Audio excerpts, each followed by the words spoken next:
शंकर जी का गीत। हमरो भोला जी के अखियाँ लाले लाल बा, लागल दिल हमार बाना। हमरे भोला जी के अखियाँ लाले लाल बा, लागल दिल हमार बाना। गौरा बरजे बारंबार छोड़ दी मड़ई के व्यापार। गौरा बरजे बारंबार छोड़ दी मड़ई के व्यापार। मड़ई लिपत लिपत हाथ वाला ले लाल बा, लागल दिल हमार बाना।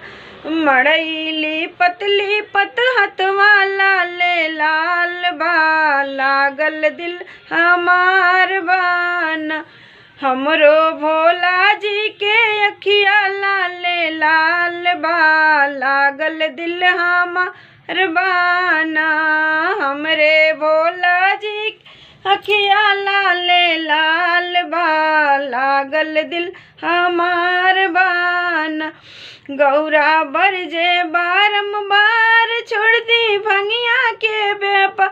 गौरा बरजे बारंबार छोड़ दी भंगिया के व्यापार। भंगिया पीसत पीसत हाथ वाला ले लाल बा, लागल दिल हमार बाना।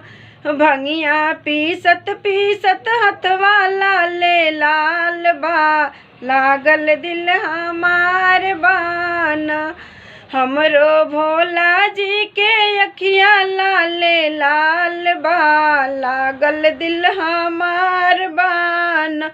हमरे भोला जी के अखियाँ लाले लाल बा, लागल दिल हमार बाना। गौरा बरजे बारंबार छोड़ दी बसहा बैला के व्यापार। गौरा बरजे बारंबार छोड़ दी बसहा बैला के व्यापार। बैला बानत बानत हाथ वाला ले लाल बा, लागल दिल हमार बाना। बैला बानत बानत हाथ वाला ले लाल बा, लागल दिल हमार बाना। हमरे भोला जी के अखियाँ लाले लाल बा, लागल दिल हमार बाना। हमरे भोला जी के अखियाँ लाले लाल बा, लागल दिल हमार बाना।